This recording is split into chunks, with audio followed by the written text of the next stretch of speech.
Hola, hola, bienvenidos a una nueva edición de Lee conmigo la Biblia. Hoy domingo 21 de noviembre del 2021. Nuestro programa es el número 325 y estamos acercándonos rápidamente al final de este 11º mes del año y ya nos queda muy poquito para finalizar nuestro objetivo. Y con esa meta puesta frente a nosotros y tan cercana, les invito a compartir el devocional del día de hoy.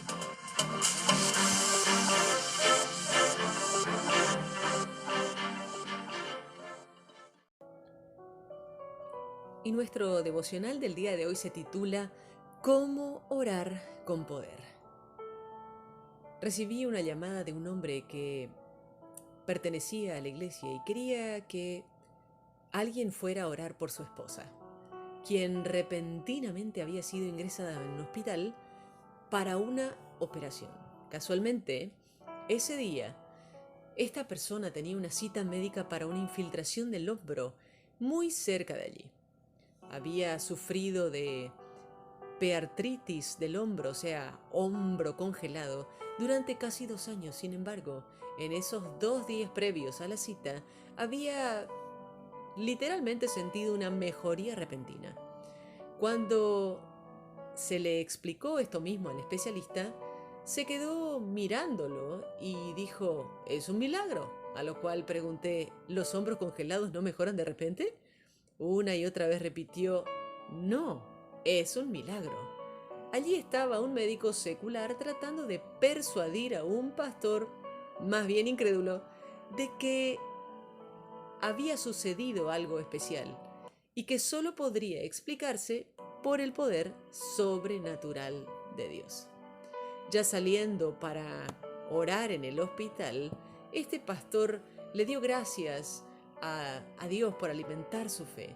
Mientras caminaba por los pasillos, pasó delante el conserje de ese hospital que estaba cantando muy alto.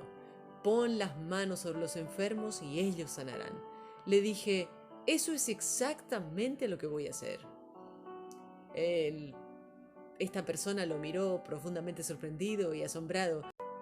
Obviamente que el conserje no pensó que el pastor era ese tipo de personas y que por lo tanto era difícil de creer en eso. El pastor subió las escaleras para orar por la mujer y explicó el porqué de su fe y por qué estaba tan fortalecida ese día. Entonces ella le contó que había estado leyendo Santiago capítulo 5, el pasaje que hoy vamos a compartir, que dice, ¿Está enfermo alguno de ustedes? Haga llamar a los ancianos de la iglesia para que oren por él. La oración de fe sanará al enfermo. A esas alturas el Señor había dado suficientes señales para orar con fe, incluso a este pastor.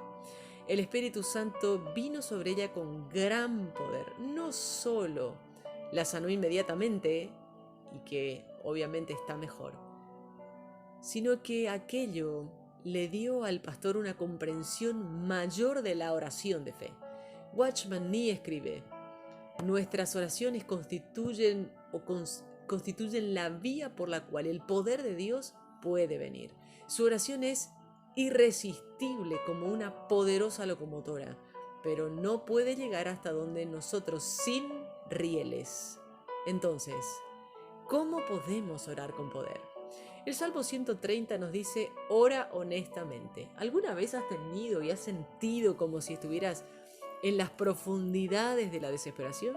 ¿Has sentido que tu vida está en las profundidades del abismo, como dice el verso 1 de este salmo?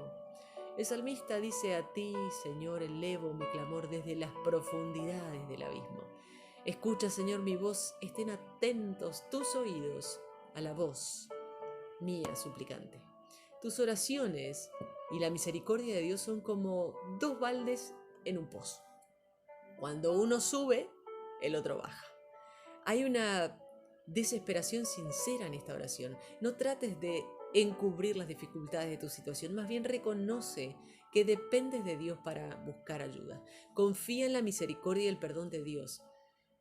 Señor, si llevaras un registro de nuestros pecados, ¿quién, oh Señor, podría sobrevivir? pero tú ofreces perdón, dice el verso 3 y 4. Si Dios no guarda un registro de tus malas acciones, tú no debes guardar un registro de las ofensas que otras personas te han hecho. El amor no se irrita ni lleva un registro de las ofensas recibidas, dice 1 Corintios capítulo 13, verso 5. No necesitas tener tu vida resuelta antes de acercarte a Dios. Él quiere oír el clamor de tu corazón. Por desesperada que sea tu situación, puedes confiar en que Dios vendrá a ayudarte, como dice el verso 6 de este salmo. Trae tu petición ante Dios, espera pacientemente y confía en su amor inagotable. Santiago capítulo 5 nos dice, ora en todas las circunstancias. Uno de los obstáculos para el poder de Dios en nuestra vida puede ser confiar en las cosas más que en Dios. De alguna manera la fe y la riqueza son como el agua y el aceite, son difíciles de mezclar y no suelen ir juntos. En sí no hay nada de malo en tener dinero, pero hay grandes peligros espirituales inherentes a la riqueza, la arrogancia, la avaricia, la indulgencia y el desprecio por las necesidades de los demás. El mayor peligro para los ricos, entre los cuales probablemente estamos incluidos la mayoría de nosotros en el occidente contemporáneo, es que confiamos en la riqueza más que en Dios. ¿Por qué parece que hay más milagros de sanación en algunas partes más pobres del mundo? Quizás la riqueza es la barrera potencial entre la fe que nos lleva a poner nuestra fe en los lugares equivocados. Estás llamado a poner tu esperanza en aquel que provee para todas tus necesidades y a orar en todas las circunstancias. Los lectores de esta epístola claramente atraviesan tiempos difíciles. Santiago anima, manténganse firmes y aguarden con paciencia las señales de a Job como un ejemplo de alguien que fue paciente ante el sufrimiento y perseveró. Y les recuerda que el Señor es muy compasivo y misericordioso. Orar en toda circunstancia implica, primero, si estás sufriendo. ¿Estás afligido, como dice el verso 13? ¿Qué oré? Se ha dicho que la mayoría de a nosotros nos cuesta mucho trabajo orar cuando tenemos problemas pequeños, pero no nos cuesta nada orar cuando tenemos un montón de problemas. Segundo, si te sentís bien. ¿Está alguno de buen ánimo? Cante alabanzas. Agustín escribió, pensar en ti estremece tan profundamente a las personas que no pueden estar contentas a menos que te alaben. Punto número 3, si estás enfermo. ¿Está enfermo alguno de ustedes? Haga llamar a los ancianos de la iglesia, como dice el verso 14. Por supuesto, Dios suele sanar con la cooperación de la profesión médica, pero espera también que Dios sane milagrosamente hoy. Y cuarto, si has pecado. Si no hay un vínculo automático entre el pecado y la enfermedad, sin embargo, no podemos descartar la posibilidad. Santiago señala aquí, si ha pecado, su pecado se le perdonará. Por eso confiésense unos a otros sus pecados y oren unos por otros para que sean sanados, dice el verso 15 y 16. Confesar nuestros pecados unos a otros y orar unos por otros ayuda en el proceso de sanación y restauración. Cuando ciertas cosas en nuestra vida se mantienen ocultas en la oscuridad, pueden tener un poder destructivo. Cuando las sacamos a la luz somos liberados. Esto no significa necesariamente que tengamos que contárselo al mundo entero, pero necesitas encontrar al menos una persona en la que puedas confiar y con quien puedas ser totalmente honesto y vulnerable y que puedas desahogarte. La oración es poderosa y eficaz. Santiago insiste fuertemente en esto al citar el ejemplo de Elías. Es bien sabido que Elías controló el clima por medio de las oraciones, empezando y terminando en una sequía. Sin embargo, Santiago declara, era un hombre con debilidades como las nuestras en el versículo 17. En otras palabras, lo que Elías pudo hacer, tú lo puedes hacer. Ezequiel capítulo 40 nos dice, ora con los ojos abiertos y los oídos atentos. La oración no es solamente un monólogo, es un diálogo. Dios te habla cuando oras. Ezequiel dice, el Señor puso su mano sobre mí, en el verso 1. Fue llamado a ser profeta y predicador. En mayor o menor medida estás Estas tareas es la que tiene todo creyente en Jesús. Y vamos a ver de qué se trata. El verso 4 dice, observa, mira con tus ojos, mira todo lo que sucede a tu alrededor con los ojos del Espíritu, como afirmó el D.L. Moody. El cristiano de rodillas ve más que el filósofo de puntillas. Punto número 2, oye, escucha con tus oídos, escucha lo que dice el Señor acerca de todo. En tu comunicación bidireccional con Dios, lo que Él te dice es más importante de lo que tú le dices. Punto número 3, atiende, presta atención. La atención es la forma más rara y más pura de generosidad, escribió Simone Weil. Esto se aplica a todas las relaciones, incluyendo tu relación con Dios. Y punto número 4, cuéntalo. Di todo, dice el versículo. No basta con ver y oír, debemos obedecer. Debemos estar dispuestos a decir lo que Dios te dice que digas. Ezequiel recibe una visión de un nuevo templo. Es un templo visionario destinado a ser simbólico. Aquí es cuando la ciudad descrita en Apocalipsis 21 tiene algo de simetría y perfección. En el corazón del templo hay una sala donde los sacerdotes pueden acercarse al Señor para servirle. Acercarse al Señor estaba restringido a un número reducido de la tribu pequeña en el Antiguo Testamento. Ahora, por la sangre de Cristo, puedes acercarte al Señor para servirle delante de Él, como dice Efesios capítulo 2, verso 13. Esto es un gran y maravilloso privilegio. Mantén tus ojos abiertos y tus oídos atentos para escuchar lo que Dios te está diciendo. Ten valor de hablar y la fe para pronunciar la oración de fe. La oración es poderosa. Y comenzamos nuestra lectura del día de hoy en el libro de Salmos capítulo 130. De lo profundo, oh Jehová, te clamo. Señor, oye mi voz. Estén atentos tus oídos a la voz de mi súplica. Jehová, si mirares a los pecados, ¿quién, oh Señor, podrá mantenerse? Pero en ti hay perdón para que seas reverenciado. Esperé yo a Jehová, esperó mi alma, y en su palabra he esperado. Mi alma espera a Jehová, más que los centinelas a la mañana, más que los vigilantes a la mañana. Espera Israel a Jehová, porque en Jehová hay misericordia y abundante redención con él, y él redimirá a Israel de todos sus pecados. Santiago capítulo 5. Vamos ahora, ricos, llorad y aullad por las miserias que os vendrán. Vuestras riquezas están podridas y vuestras ropas están comidas de polillas. Vuestro oro y plata están enmohecidos y su moho testificará contra vosotros. Y desbordará del todo vuestras carnes como fuego. Habéis acumulado tesoros para los días postreros.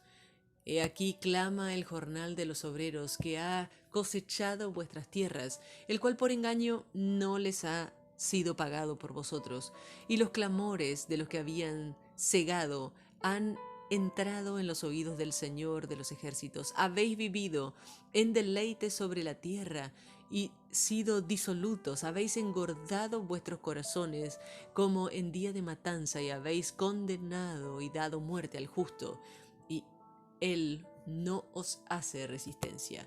Por tanto, hermanos, tened paciencia hasta la venida del Señor. Mirad como el labrador espera el precioso fruto de la tierra, aguardando con paciencia hasta que reciba la lluvia temprana y la tardía. Tened también vosotros paciencia y afirmad vuestros corazones, porque la venida del Señor se acerca. Hermanos, no os quejéis los unos contra los otros, para que no seáis condenados. He aquí el Señor está delante de la puerta. Hermanos míos, tomad como ejemplo de aflicción y de paciencia a los profetas que hablaron en nombre del Señor. Y aquí tenemos por bienaventurados a los que sufren.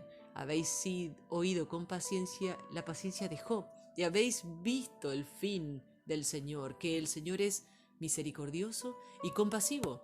Pero sobre todo, hermanos míos, no juréis ni por el cielo, ni por la tierra, ni por ningún otro juramento, sino que vuestro sí sea sí, vuestro no sea no, para que no caigáis en condenación. ¿Está alguno entre vosotros afligido? Haga oración. ¿Está alguno alegre? Cante alabanzas. ¿Está alguno enfermo entre vosotros? Llame a los ancianos de la iglesia y oren por él y ungiéndole con aceite en el nombre del Señor. La oración de fe salvará al enfermo y el Señor lo levantará, y si hubiere cometido pecado le serán perdonados. Confesaos vuestras ofensas los unos a los otros y orad unos por otros para que seáis sanados. La oración eficaz del justo puede mucho. Elías era un hombre sujeto a pasiones semejantes a las nuestras y oró fervientemente para que no lloviese. Y no llovió sobre la tierra por 3 años y 6 meses. Y otra vez oró, y el cielo dio lluvia, y la tierra produjo su fruto. Hermanos, si alguno entre vosotros se ha extraviado de la verdad, y alguno le hace volver, sepa que ha que el que haga volver al pecador del error de su camino, salvará de muerte un alma y cubrirá multitud de pecados. Ezequiel capítulo 40. En el año 25 de nuestro cautiverio, al principio del año, a los 10 días del mes, a los 14 años después de que la ciudad fue conquistada, en aquel mismo día vino sobre mí la mano de Jehová y me llevó allá. En visiones de Dios me llevó a la tierra de Israel y me puso sobre un monte muy alto, sobre el cual había un edificio parecido a una gran ciudad hacia la parte sur. Me llevó allí y he aquí un varón cuyo aspecto era como un aspecto de bronce y tenía un cordel fino en su mano y una caña de medir, y él estaba a la puerta. Y me habló aquel varón diciendo: Hijo de hombre, mira con tus ojos y oye con tus oídos y pon en tu corazón todas las cosas que te muestro, porque para que yo te las mostrase has sido traído aquí. Cuenta todo lo que ves a la casa de Israel. Y aquí un muro fuera de la casa, y la caña de medir de aquel varón tenía en la mano era de 6 codos de a codo y palmo menor. Midió el espesor del muro de una caña y la altura y otra caña. Y después vino a la puerta que mira hacia el oriente y subió por las gradas, y midió el poste de la puerta de una caña de ancho y el otro poste de otra caña de ancho, y cada cámara tenía una caña de largo, una caña de ancho, y entre las cámaras había 5 codos de ancho, y cada poste de la puerta junto con la entrada de la puerta por dentro una caña. Midió asimismo la entrada de la puerta por dentro una caña. Midió luego una entrada del portal de 8 codos y sus postes de 2 codos, y la puerta del portal estaba por el lado de adentro.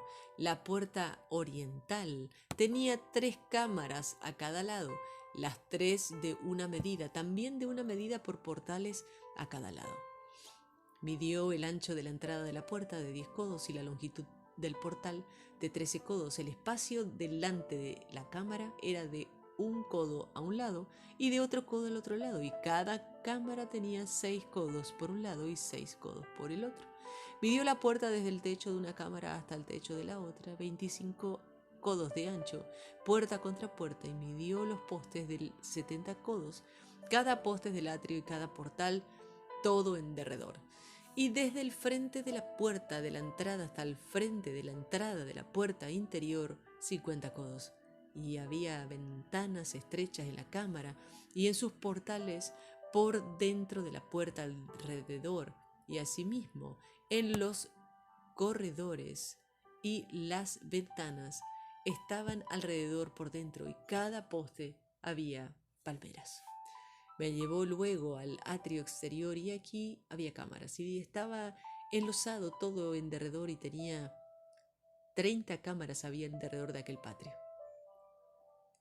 El enlosado a los lados de las puertas, en proporción a la longitud de los portales, era el enlosado más bajo, y midió la anchura desde el frente de la puerta de abajo hasta el frente del atrio interior por fuera, 100 codos hacia el oriente y el norte, y de la puerta que estaba hacia el norte en el atrio exterior midió su longitud y anchura. Sus cámaras eran de 3 de un lado y 3 del otro, y sus postes y sus arcos eran como la medida de la puerta primera, 50 codos de longitud, 25 de ancho, y sus ventanas y sus arcos y sus palmeras eran conforme a la medida de la puerta que estaba hacia el oriente, y se subía a ella por 7 gradas. Delante de ellas estaban sus arcos. Las puertas del atrio interior estaban enfrente de la puerta hacia el norte y hacia el oriente, y midió la puerta de puerta a puerta 100 codos, y me llevó después hacia el sur, y aquí una puerta hacia el sur, y midió sus portales y sus arcos conforme a todas estas medidas. Y tenía sus ventanas y sus arcos alrededor como las otras ventanas. La longitud era de 50 codos y el ancho de 25 codos. Sus gradas eran de 7 peldaños, con sus arcos delante de ellas, y tenía palmeras, una de un lado y otra del otro, y sus postes. Había también puertas hacia el sur del atrio interior, y midió la puerta a puerta al sur 100 codos. Me llevó después en el atrio de adentro a la puerta del sur, y midió la puerta del sur conforme a estas medidas. Sus cámaras y sus postes y sus arcos eran conforme a estas medidas, y tenían sus ventanas y sus arcos alrededor. La longitud era de 50 codos y de 25 codos el ancho. Los arcos alrededor eran de 25 codos de largo y 5 codos de ancho, y sus arcos caían fuera del atrio con palmeras, y sus postes y sus gradas eran de 8 peldaños. Y me llevó al atrio interior hacia el oriente, y midió la puerta conforme a estas medidas. Eran sus cámaras y sus postes y sus arcos conforme a estas medidas, y tenía sus ventanas y sus arcos alrededor. La longitud era de 50 codos y su anchura de 25 codos, y cada arco caía fuera del atrio con las palmeras y sus postes de un lado y al otro, y sus gradas eran 8 peldaños. Me llevó luego a la puerta del norte y midió conforme a estas medidas. Sus cámaras, sus postes, sus arcos y sus ventanas alrededor. La longitud era de 50 codos y 25 codos de ancho. Sus postes caían fuera del atrio con palmeras a cada uno de sus postes de un lado y del otro, y sus gradas eran de 8 peldaños. Y había allí una cámara y sus puertas con postes de portales. Allí llevaban el holocausto, y en la entrada de la puerta habían 2 mesas a un lado y otras 2 al otro, para degollar sobre ellas el holocausto y la expiación del sacrificio del pecado. Y a un lado, por fuera de las gradas, a la entrada de la puerta norte, había 2 mesas, y al otro lado, que estaba a la entrada de la puerta, 2 mesas. 4 mesas a un lado y 4 mesas al otro lado, junto a la puerta, 8 mesas sobre las cuales degollaban las víctimas. Las 4 mesas eran para el holocausto. Eran de piedra labrada, de 1,5 codos de longitud y 1,5 codos de ancho y 1 codo de altura. Sobre estas pondrán los utensilios con los que degollarán el holocausto y el sacrificio, y adentro ganchos con el palmo menor, dispuestos en derredor, y sobre las mesas la carne de las víctimas. Y fuera de la puerta interior, en el atrio que de adentro, que estaba al lado de la puerta norte, estaban las cámaras de los cantores, los cuales miraban hacia el sur. Una estaba al lado de la puerta del oriente, que miraba hacia el norte, y me dijo: esta cámara que mira hacia el sur es de los sacerdotes que hacen guardia en el templo, y la cámara que mira hacia el norte es de los sacerdotes que hacen guardia del altar. Estos son los hijos de Sadoc, los cuales son llamados los hijos de Leví, para ministrar a Jehová. Midió el atrio 100 codos de longitud y 100 codos de anchura. Era cuadrado, y el altar estaba delante de la casa. Y me llevó al pórtico del templo, y midió cada poste del pórtico, 5 codos de un lado y 5 codos del otro, y la anchura de la puerta de 3 codos de un lado y 3 codos del otro. La longitud del pórtico 20 codos y el ancho 11 codos, al cual subían por gradas, y había columnas junto a los postes, una de un lado y otra del otro. Y así finalizamos nuestra lectura del día de hoy. Compartimos esta oración. Señor, desde las profundidades clamo a ti, pidiéndote misericordia y ayuda. Gracias, porque contigo hallo el perdón y un amor inagotable. Señor, gracias por escuchar mis oraciones hoy. Oro por todos aquellos que nos han seguido durante este año en este programa. Señor, gracias por el extraordinario poder de la oración. Te pido que me hables hoy cuando me acerque a ti. Amén.